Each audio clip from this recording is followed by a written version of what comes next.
Qardaş, mən sizdən trüfə istəmişim, siz mənə kranş gətirmisiniz. Böyle olmaz. Müəllim, sifariş vermişsə asılmış üstə müəllim. Yox, mən onu yemək istəmirəm, amma trüfə istəyirəm. Mən kranşda... Asılmış üstə söz dəyişdirə bilməz. Nətən yanda? Bir dəqiqə. Nə olub, nə baş verib burada? Müəllim sifariş verib deyir ki, trüfə istəyirəm, amma sifariş vurulub artıq. Yəni istəmirik kranş burger. İşte nə problem var ki, narahat olun. Bizə Crunch Burgerdə bütün müştərilərin məmnuniyyəti bizim üçün çox vacibdir.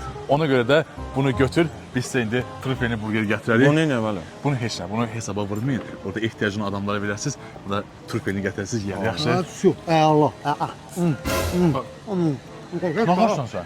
Müəllim, bəs siz kranş yeyə bilmirsiniz, trüfə sifariş eləmişdiniz. Mən müəllim kimi trüfel sifariş eləmişəm. Belə mən ehtiyacı olan kimi qəşəng yedirəm, ləzzətli yedirəm. Mən narahat olmam. Mən müəllim olanda gəlib bir dənə trüfel sifariş eləyərəm. Yaxşı, bax, pulsuz zor deyil, qəşəng doldurursan. Bu nə xəl adamdır. Ola, gəl o! Gəl.